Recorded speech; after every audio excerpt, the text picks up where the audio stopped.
Unit ని సమర్పిస్తున్న వారు తెలంగాణలో అతి తక్కువ ధరలలో మీరు కలలు కన్న ఇంటిని నిర్మిస్తున్న ఏకైక సంస్థ సన్షైన్ ఇన్ఫ్రా 9069069333.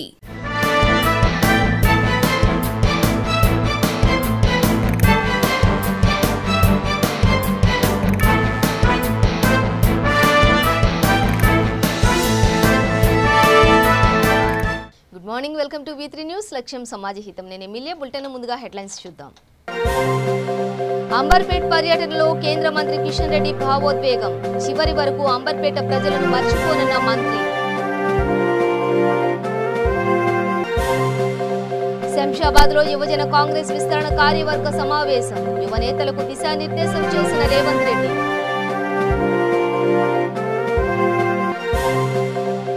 బడంగ్పేటలో విస్తృతంగా అభివృద్ధి పనులకు శ్రీకారం.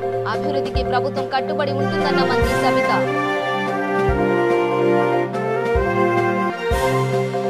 పెద్దపల్లిలో ఆదివరాహస్వామి జయంతి ఉత్సవాలు. స్వామివారిని దర్శించుకున్న ఎమ్మెల్యే కోరుగంటి చందర్.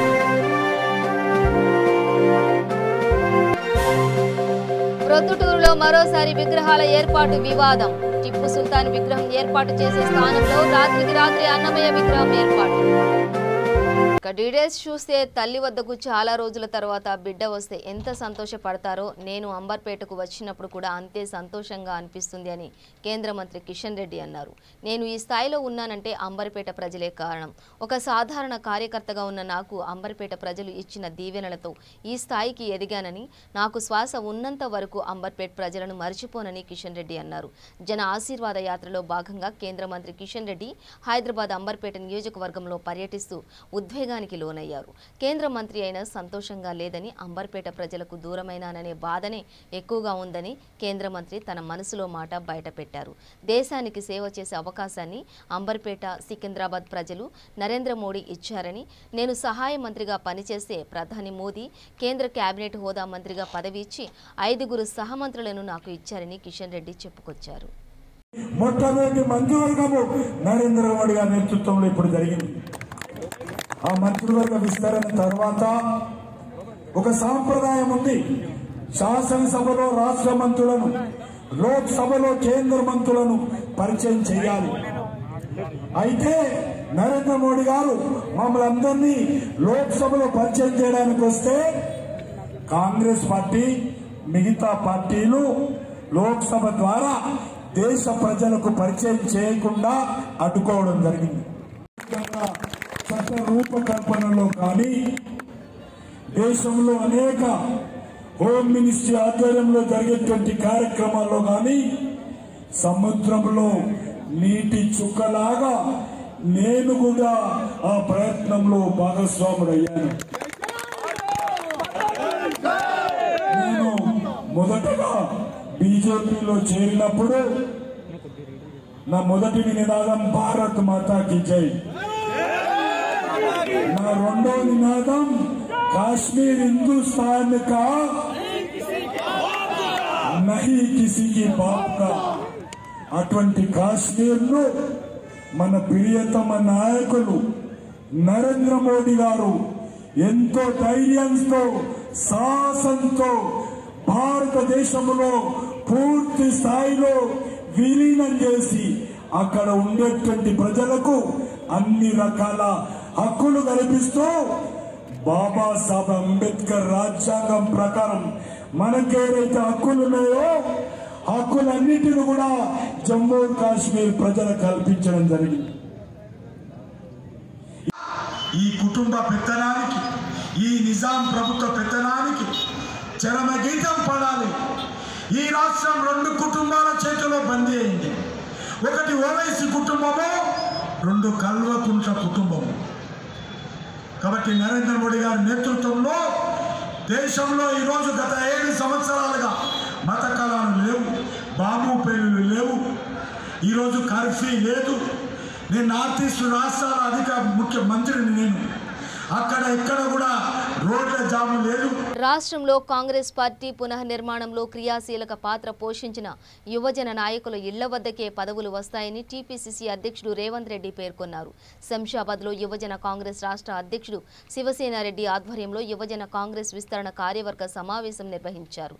ఈ సమావేశానికి పార్టీ రాష్ట్ర వ్యవహారాల ఇన్ఛార్జి మాణికం ఠాగూర్ హాజరయ్యారు. ఈ కార్యక్రమంలో రేవంత్ రెడ్డి మాట్లాడుతూ జుట్టు చెదరకుండా చేతులకు మట్టి అంటకుండా పనిచేస్తున్నట్లు నటించే నాయకులకు అవకాశాలు రావన్నారు.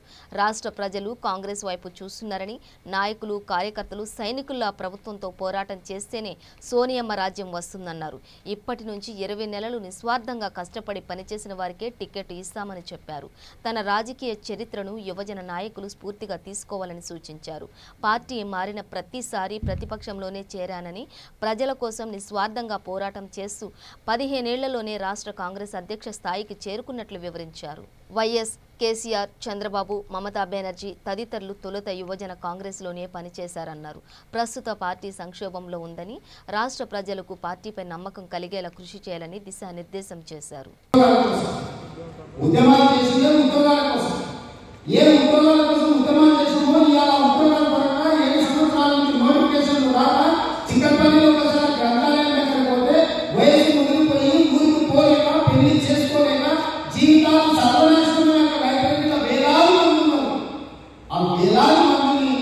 వాళ్ళ జీవితాలను బాగు చేయాలంటే కాంగ్రెస్ పార్టీ అధికారంలో రావాలి. 1,91,000 నోటిఫికేషన్స్ ఇలా పబ్లిష్ చేయించి ఆ నోటిఫికేషన్ ద్వారా నిరుద్యోగ యువతకు ఉద్యోగాలు రావాలి అని అంటే అది చేయాల్సిన బాధ్యత కాంగ్రెస్. అదే కాదు, మీ జాతీయ అధ్యక్షుడు అని ఎలాంటి నేపథ్యం పెట్టి బీవీ శ్రీనివాస్ క్లాస్ మీటింగ్ అనేది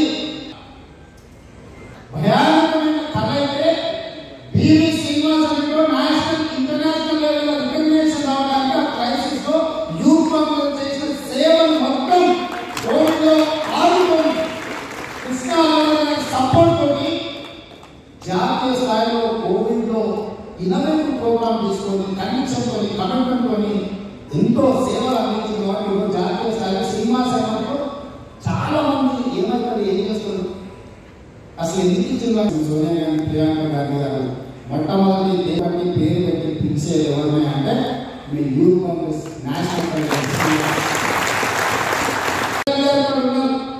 అనిల్ కుమార్ యాదవ్ గారు, సుధీర్ కుమార్ యాదవ్ 25 మంది ఎమ్మెల్యేలు అవ్వడానికి యూత్ కాంగ్రెస్ అవకాశం ఇచ్చింది. వాళ్ళందరూ ఎమ్మెల్యేలు అయిన నాయకులు పార్టీ ఈ యూత్ కాంగ్రెస్ లో కన్వెన్షన్ తో పనిచేయడం వల్ల ఈ అవకాశాలు వచ్చింది.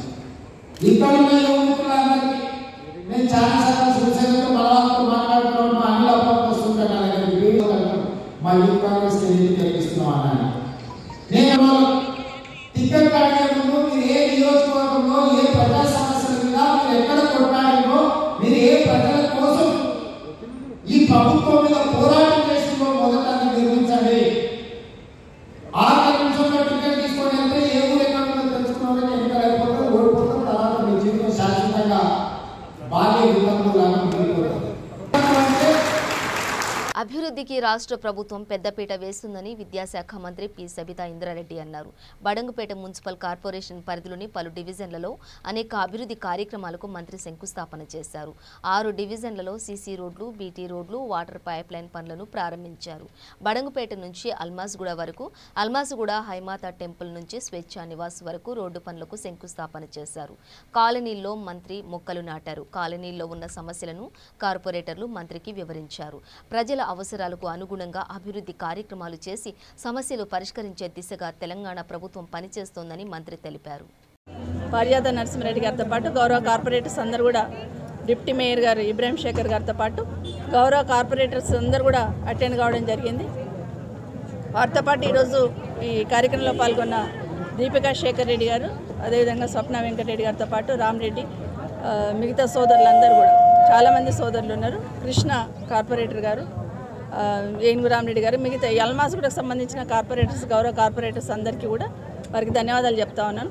దాదాపు ఈరోజు 3,72,00,000లకు సంబంధించిన వర్కులు ఫౌండేషన్ వేయడం జరిగింది.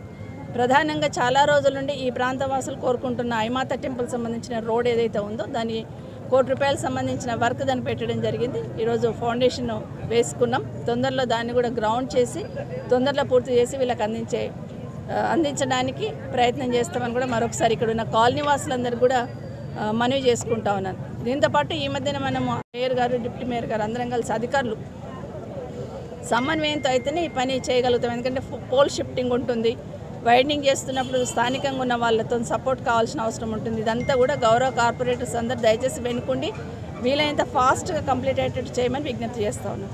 దాంతోపాటు గౌరవ ముఖ్యమంత్రి గారు పేదవాళ్ళకి వైద్యాన్ని అందించాలి, పేద మధ్యతరగతి వాళ్ళకి ప్రైవేట్ హాస్పిటల్స్ పోతే చాలా ఇబ్బంది పడతారనే దాంట్లో భాగంగా ఈ మధ్య కొన్ని నిర్ణయాలు తీసుకున్నారు. హైదరాబాద్ చుట్టుపక్కల పెద్ద పెద్ద హాస్పిటల్స్, గాంధీ, ఉస్మానియా, నిమ్స్ అనే కాకుండా అలాంటి టైప్లో పెద్ద హాస్పిటల్స్ కట్టాలనే ఆలోచనతో గౌరవ ముఖ్యమంత్రి గారు తీసుకున్న నిర్ణయంలో భాగంగా మనందరికీ తెలుసు, మన గడ్డేనరం ఎల్బీ నగర్లో ఒక multi speciality hospital, super speciality hospital రావడం జరుగుతుంది. అట్లాగే ఇంకోటి కూకట్పల్లి ఏరియాలో, ఎర్రగడ్డ ఏరియాలో, ఇంకోటి టిమ్స్లో ఏర్పాటు చేస్తున్న ఒక మెడ్చల్లో 4 దిక్కులో 4 ఏర్పాటు చేయడం వల్ల నిజంగా దీనివల్ల చాలామందికి ఉపయోగపడుతుంది.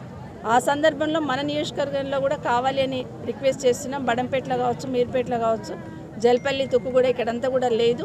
ఒక 100 బెడెడ్ హాస్పిటల్ ఇవ్వనప్పుడు గౌరవ ముఖ్యమంత్రి గారు ఇమీడియట్గా యాక్సెప్ట్ చేశారు. దాంట్లో భాగంగా ఈరోజు అర్బన్ హెల్త్ సెంటర్స్ 2 శాంక్షన్ ఇచ్చున్నారు. ఒకటి బడంపేటలో, ఒకటి మీర్పేటలో. ఒక 15 డేస్లో ఈ 2 కూడా తొందరలోనే స్టార్ట్ చేయబోతాం. స్టార్ట్ చేస్తే అక్కడ డాక్టర్, నర్సులు ఉండడానికి అవకాశం ఉంది కాబట్టి తొందరలో స్టార్ట్ చేస్తే పేదవాళ్ళకి అది అందుబాటులో రావడానికి అవకాశం ఉంటుంది. బట్ వీటిని 2 కూడా ప్లేస్ చూస్తూ ఉన్నాం. ఒకటి మీర్పేటలోనేమో ఆల్మోస్ట్ చూసిన బిల్డింగ్ ఉంది, అక్కడ మొదలు పెడుతున్నాం. బడంపేటది కూడా ఎక్కడ తీసుకోవాలనేది ఇప్పుడే కార్పొరేటర్స్ అందరూ ఉన్నారు. వీలైనంత వరకు మున్సిపల్ ఆఫీస్ పక్కన 100 బెడెడ్కి ఒక 1 ఎకర్ ల్యాండ్ అలాట్ చేసినాం, అక్కడే మొదలు పెట్టడం జరుగుతుందని తెలియజేస్తున్నా. మరొకసారి గౌరవ ముఖ్యమంత్రి గారికి అందరి తరఫున ఈ అర్బన్ హెల్త్ సెంటర్స్ ఇచ్చినందుకు వారికి ప్రత్యేకంగా ధన్యవాదాలు. పెద్దపల్లి జిల్లా కమాన్పూర్ మండలంలో ఆది వరాహస్వామి జయంతి ఉత్సవాలు ప్రారంభమయ్యాయి. వేద పండితులు స్వామివారి కళ్యాణ మండపంలో యాగశాలను ఏర్పాటు చేసి హోమయజ్ఞ కార్యక్రమాలను నిర్వహించారు. సుప్రభాతం, నిత్య తిరువారాధన, గోపూజ, నవకలశ స్వప్నం తదితర పూజల అనంతరం స్వామివారి దర్శనానికి భక్తులను అనుమతించారు. ఈ కార్యక్రమంలో 3 రోజులు Ramagundam MLA Korukanti Chander, ZP chairman Putta Madhu హాజరే స్వామివారిని దర్శించుకుని ప్రత్యేక పూజా కార్యక్రమాలు నిర్వహించారు. ముందుగా ఆలయానికి విచ్చేసిన ఎమ్మెల్యే పూజారులు పూర్ణ కుంభంతో ఘనంగా స్వాగతం పలికారు. అనంతరం ఆది వరాహస్వామి క్షేత్రం చుట్టూ ప్రదక్షిణలు చేసి స్వామివారిని దర్శించుకుని పాలాభిషేకం చేశారు. ఆలయ కమిటీ చైర్మన్ ఈనుగంటి ప్రేమలత వారిని శాలువా కప్పి ఘనంగా సన్మానించారు. వేద పండితుల ఆధ్వర్యంలో ఆలయ చైర్మన్ పాలకవర్గం వారి యొక్క సౌజన్యంతో చాలా బ్రహ్మాండంగా ఈరోజు ముగిపోతూ ఉన్నది. ఉత్సవ విగ్రహాలు ఎవరైనా మరి వారి యొక్క మొక్కులు చెల్లించుకోవడానికి కోసం, ప్రతి సంవత్సరం కళ్యాణం జరపడానికి కోసం ఇది చాలా ఉపయోగకరంగా మనకు ఈ ఆలయానికి ఉపయోగపడుతుందని భావించి దాత ద్వారా సేకరించి కార్యక్రమాన్ని పెద్ద ఎత్తున పాలకవర్గం చైర్పర్సన్ గారు, సభ్యులు ఇది ప్రతిష్ఠించడం చాలా ఈ మండలానికి, ఈ గ్రామానికి ఇది గొప్ప అవకాశంగా భావిస్తూ ఈ 3 రోజుల పాటు భక్తి శ్రద్ధలతో పూజలలో పాల్గొని దిగ్విజయం చేసిన ప్రతి ఒక్కరికి ధన్యవాదాలు, పాల్గొన్న వారికి శుభాకాంక్షలు స్థానిక ప్రజాప్రతినిధిగా వారందరికీ కూడా తెలియజేస్తూ, ఈ ఆదివరాహ స్వామి అనేక మంది మొక్కులను తీరుస్తూ ప్రతిరోజు మరి ఆదివరాహ స్వామి ఆలయానికి వెళ్ళకపోతే నాకేదో జరుగుతుందనే విధంగా వరహుడు అందరినీ ఆకర్షిస్తూ ఉన్నాడు. ఉమ్మడి కరీంనగర్ జిల్లాలో ఉన్నటువంటి మంత్రివర్యులు గంగుల కమలాకర్ గారు, వారి కుటుంబం అంతా కూడా స్వామికి మరి చాలా దగ్గరగా మొక్కులు చెల్లించుకుంటూ ఉంటారు. అనేక మంది భక్తులు ఇక్కడికి పెరగడానికి కారణం ఇక్కడ ఏదో మహిమ ఉన్నది, దేవుడి ఆశీస్సులు, దేవుడి ద్వారా మేలు జరుగుతుందనే నమ్మకం ప్రతిరోజు పెరుగుతున్నటువంటి దృష్ట్యా పాలకవర్గం కూడా చాలా గొప్పగా ఆలయాన్ని అభివృద్ధి చేస్తూ ఆలయంలో అనేక సౌకర్యాలు కల్పిస్తూ వాళ్ళ అతి తక్కువ సమయంలో ఎక్కువ మంది దాతలను సమకూర్చి విరాళాల ద్వారా మంచి అభివృద్ధి కార్యక్రమాలు కూడా చేస్తూ ఉన్నారు. వారికి కూడా నా హృదయపూర్వకంగా శుభాకాంక్షలు, సేవ చేస్తున్నందుకు ధన్యవాదాలు తెలియజేస్తాను. కడప జిల్లాలోని ప్రొద్దుటూరులో మరోసారి విగ్రహాల ఏర్పాటు వివాదం తలెత్తింది. వైసీపీ, బీజేపీ నేతల మధ్య వివాదం ముదురుతోంది. ప్రొద్దుటూరు బొల్లవరం సర్కిల్లో రాత్రికి రాత్రే అన్నమయ్య విగ్రహం వెలసింది. అనుమతులు లేకుండా విగ్రహాలు ఏర్పాటు చేయరాదని గతంలో కలెక్టర్ ఆదేశాలు జారీ చేసిన విషయం తెలిసిందే. గతంలో ఈ స్థానంలో టిప్పు సుల్తాన్ విగ్రహం ఏర్పాటుకు స్థానిక ఎమ్మెల్యే రాచమల్లు శివప్రసాద్ రెడ్డి భూమి పూజ చేశారు. కాగా అనుమతి లేకుండా అన్నమయ్య విగ్రహం ఏర్పాటు అంశాన్ని అధికారులు, పోలీసులు సీరియస్గా తీసుకున్నారు. తెల్లవారేలోపే అన్నమయ్య విగ్రహాన్ని తొలగించారు. ఈ విగ్రహాన్ని ఎవరు ఏర్పాటు చేశారన్న దానిపై పోలీసులు ఆరా తీస్తున్నారు.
అడ్డం ఉన్నారు.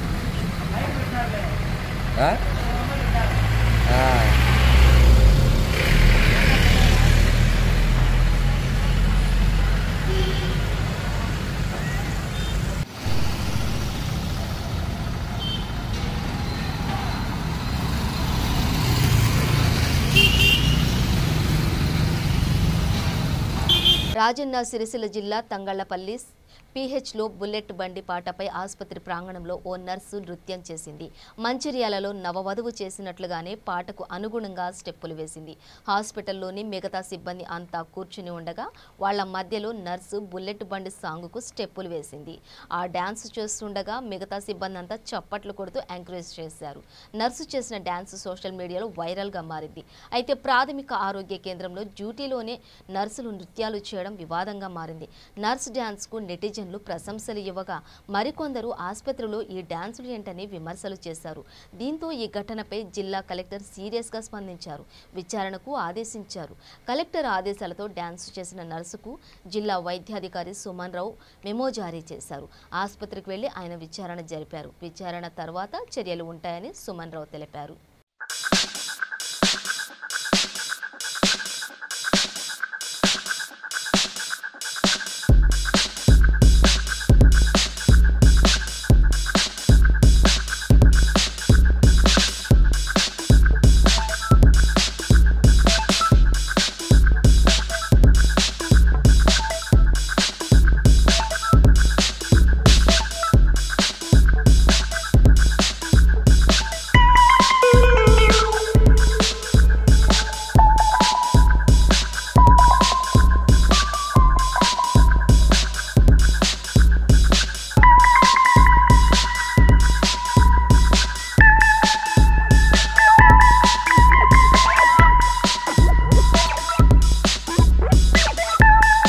రంగారెడ్డి జిల్లా షాబాద్ మండలం కొమరబండ గ్రామంలో నూతనంగా నిర్మించిన ఆంజనేయ స్వామి గుడిలో స్వామివారి విగ్రహ ప్రతిష్టాపన, ధ్వజస్తంభ నవగ్రహాలు, బొడ్రాయి ప్రతిష్టాపన ఘనంగా జరిగాయి. ముందుగా గ్రామంలో స్వామిని ఊరేగింపుగా అంగరంగ వైభవంగా నిర్వహించారు. ఈ కార్యక్రమానికి ముఖ్య అతిథిగా జెడ్పీటీసీ పట్నం అవినాష్ రెడ్డి హాజరై పూజలు చేశారు. ఈ వేడుకల్లో మాజీ సర్పంచ్ దేవేందర్ రెడ్డి, సర్పంచ్ చంద్రశేఖర్, ఉప సర్పంచ్ రవీందర్ రెడ్డి, గ్రామస్తులు అధిక సంఖ్యలో పాల్గొన్నారు. మరుసటి రోజు అనగా నిన్న ఉదయం ప్రాతకాలమైన కార్యక్రమాలన్నీ కూడా ప్రారంభమై పుష్ప, ఫల, ధాన్య, శయ్య, అధివాసాలన్నీ కూడా పూర్తి చేసుకొని ఆ యొక్క విగ్రహానికి విశేషమైనటువంటి శక్తులు రావాలి అని చెప్పేసి స్వామివారిని వేడుకొని రాత్రి శయ్యాదివాసం పూర్తి చేసుకునేటువంటి వారిని ఉదయం ఈరోజు ప్రాతకాలం రాగానే యథావిధిగా మండప పూజలు మొదలగు కార్యక్రమాలన్నీ కూడా పూర్తి చేసుకొని గ్రామ ఊరేగింపుగా విగ్రహాలన్నింటినీ తీసుకొని వెళ్ళి విశేషంగా వచ్చి నిన్న ఏవైతే మిగిలినటువంటి కార్యక్రమాలు ఉన్నాయో అవన్నీ కూడా పూర్తి చేసుకొని ఈరోజు ఆ స్వామివారి యొక్క విగ్రహ ప్రతిష్ఠ. ఈరోజు కుమ్రకొండ గ్రామంలో విగ్రహ ప్రతిష్ఠ కార్యక్రమం జరిగింది. ఈ కార్యక్రమం 3 రోజుల సంది జరుగుతున్నది. బేస్తవారం నుంచి స్టార్ట్ అయింది. బేస్తవారం నుంచి బేస్త శుక్ర శనివారం రోజు లాస్ట్ కార్యక్రమం జరిగింది. బేస్తవారం నాడు హనుమంతుడిని జలాభిషేకం జరిగింది. మరియు శుక్రవారం నాడు హనుమంతుని పండాభిషేకం, మళ్ళా ధాన్యాభిషేకం జరిగింది. అలాగే శుక్రవారం నాడు బుర్రాయి కార్యక్రమం జరిగింది. మరి అదేవిధంగా ఈరోజు శనివారం నాడు వచ్చేసి 3వ రోజు ఇది హనుమంతుని విగ్రహ ప్రతిష్ట జరిగింది. మరి ధ్వజస్తంభ కార్యక్రమం ప్రతిష్ట జరిగింది. మళ్ళీ నవగ్రహాల ప్రతిష్ట జరిగింది. మళ్ళీ శిఖరం ప్రతిష్ట కూడా జరిగింది.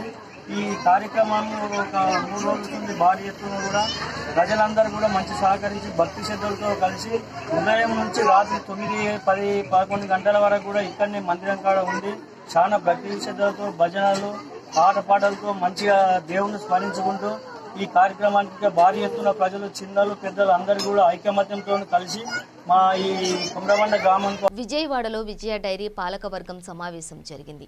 పాలకవర్గం చైర్మన్ చలసాని ఆంజనేయులు మీడియాతో మాట్లాడారు. 18వ తేదీన కృష్ణ మిల్క్ యూనియన్ ఎన్నికలు జరిగాయి. ఈ ఎన్నికల్లో మా ప్యానెల్ డైరెక్టర్లు విజయం సాధించారు. అదేవిధంగా ఈ సమావేశంలో అనేక అంశాలపై చర్చించారు. రైతు సంక్షేమం కోసం ప్రణాళికాబద్ధంగా పనిచేస్తున్నామని, ఎన్టీఆర్ ప్రవేశపెట్టిన మ్యాక్స్ చట్టం వల్ల రైతులకు మేలు జరిగిందని పాలకవర్గం చైర్మన్ తెలిపారు. రైతులకు మంచి ధర ఇవ్వడంతో పాటు వారికి అండగా నిలుస్తున్నామని, త్వరలోనే కొత్త పాలక ఫ్యాక్టరీ నిర్మాణం చేపడుతున్నామని వెల్లడించారు. కరోనా సమయంలో కూడా పాలకవర్గం అధికారులు, సిబ్బంది కష్టపడి పనిచేశారని, ఈ ప్రాంత రైతులు కూడా పాడి పరిశ్రమపై ఆసక్తి చూపిస్తున్నారని చెప్పారు.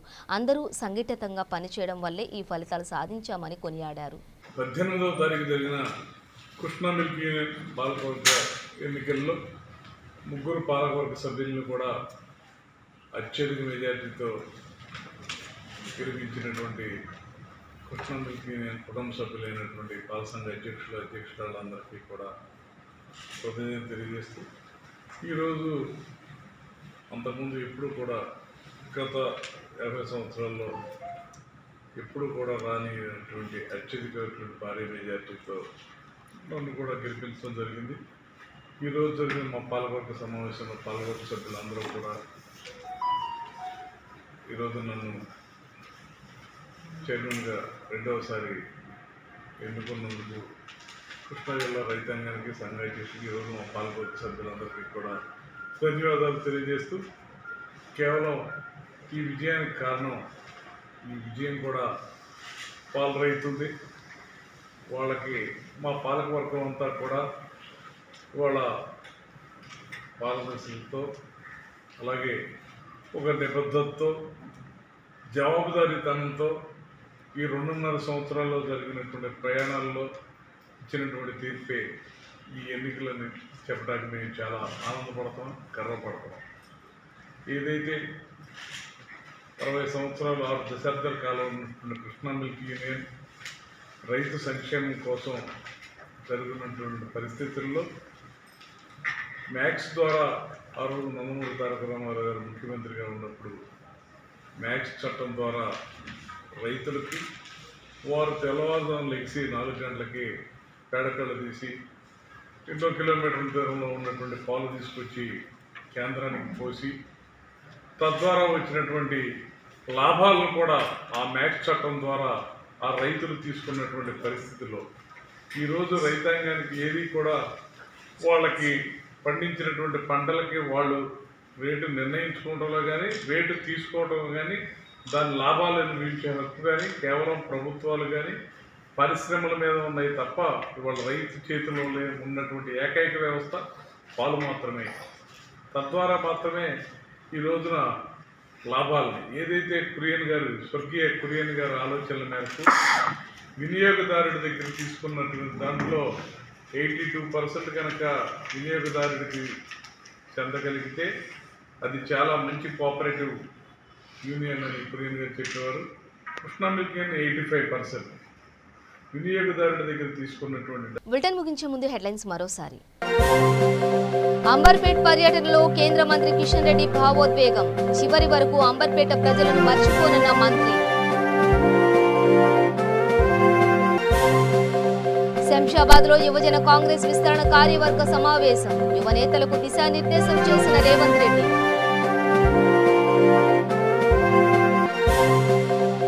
వడంపేటలో విస్తృతంగా అభివృద్ధి పనులకు శ్రీకారం. అభివృద్ధికి ప్రభుత్వం కట్టుబడి ఉంటుందన్న మంత్రి సబిత.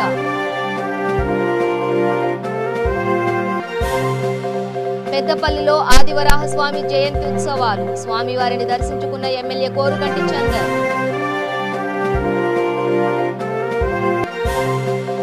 ప్రొద్దుటూరులో మరోసారి విగ్రహాల ఏర్పాటు వివాదం. టిప్పు సుల్తాన్ విగ్రహం ఏర్పాటు చేసే స్థానంలో రాత్రికి రాత్రి అన్నమయ్య విగ్రహం ఏర్పాటు. ఇవి బులెటిన్ డీటెయిల్స్. చూస్తూనే ఉండండి V3 న్యూస్, లక్ష్యం సమాజహితం.